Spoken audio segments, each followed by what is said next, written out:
Things happen in life, and it can be, you get fired, you get divorced, you have problems with your kids, you're socially isolated, Yeah. you're moving to a new town. There are like many, many regular life events that we don't think of unusual in the sense that they happen very frequently to many people, but that can be very, very stressful and difficult for people. And I think those are the ones, the big life events and then the small life events that trigger these kinds of emotional responses. I mentioned failure at the beginning. I want to get Mhm. back to it as an example. We all have our way of responding to failure.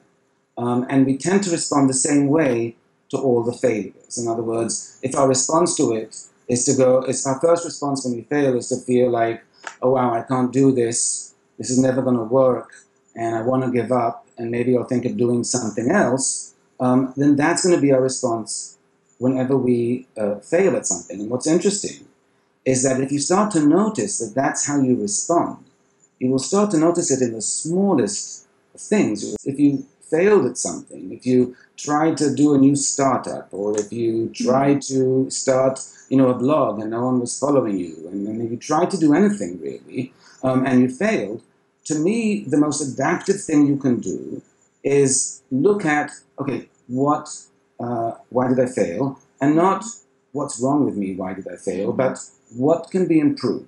What's the thing that wasn't strong enough that I need to improve?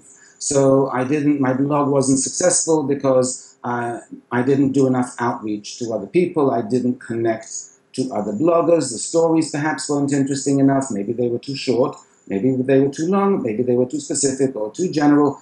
But you have to start thinking through, well, what are the things that I could be improving here? And it's not just that you have to think that through, but the way you have to think that through is very important as well, because it's not about thinking it through like, oh, I'm such an idiot, why didn't I do that? Or I'm incapable, I'm such a bad writer, or no one likes me, so how can I get people to follow the blog? You need to use the attitude of a detective.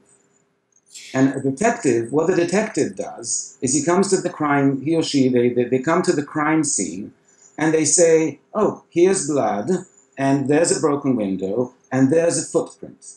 They don't say, oh my God, look at that footprint, that's incredible, that's so upsetting. They're very neutral detectives, and they need to be.